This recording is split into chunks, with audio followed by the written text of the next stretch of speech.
Miss Vereen Pierce, thank you for being with us. What was your thinking in acquitting the father in this case? We were really convinced that he was unconscious when he did this. How? So his vital signs proved to be unconscious state. His vital signs proved he stabbed himself in the belly and slashed his neck, and his body signs showed no pain. He had question, no motive. He had no malice and no intent. Can I ask you what vital signs showed that he was sleepwalking? You know, I don't have that information in front of me, but the vital signs that the med folks that they took on him when they showed up at his house, he was unconscious. They took all of the vital signs that I guess that prove that you are unconscious.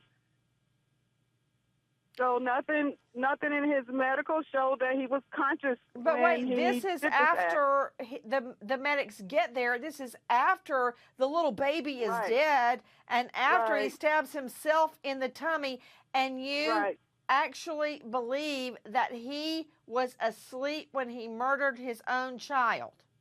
Yes, ma'am, we do. We do. Now, you stated that he did not have a motive, but I know that the judge charged you that the state doesn't need to show you a motive.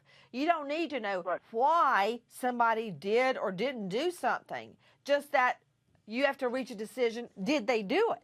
So you mentioned the reason that you acquitted him, one of the reasons is because when the medics got there, they said his vital signs showed that he was asleep, or that he didn't feel anything, and that he didn't have a motive? No motive, no malice, no intent. This man was in a parasomnia state. That is the diagnosis that the psychiatrist concluded for him. You mean for the defense? The defense psychiatrist. What did the state psychiatrist say? The state psychiatrist diagnosed him with... what's the name of it? Gosh, I had it on the tip of my tongue until you asked. Oh, narcissist. The state psychiatrist said he was no characteristics of narcissistic behavior. Not one characteristic of that behavior. But that's not what the state psychiatrist said, right? The psychiatrist on the state side, who only worked with him for 4 hours, and who did not see him until 2013, concluded after 4 hours of work with him that he had narcissistic behavior, or diagnosed with that diagnosis. Narcissistic behavior, which you know where narcissistic comes from.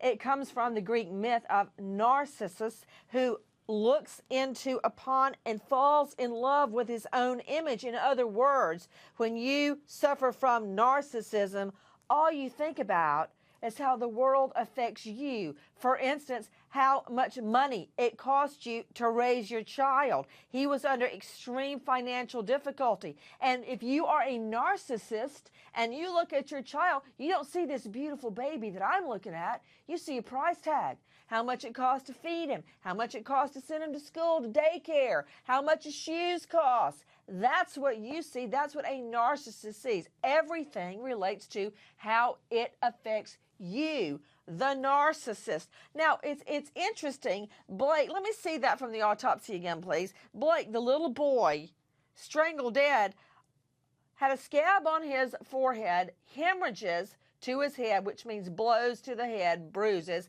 a red chain link contusion around his neck. He was suffocated, strangled with a chain. But let me see this mask. Is it true? With me is a jury foreperson, Miss Gwen Vereen Pierce, who acquitted the father of murder, of strangling his own child. Is it true, Miss Vereen Pierce, that he was wearing this mask? No, the forensic person said that there was no DNA of the mask. The only thing they found in the mask was dog hair. No DNA from him. Nothing to prove that he ever had that mask. Oh, I thought the eyewitnesses said he was wearing it. No, the mask was found in the eyewitness's bed.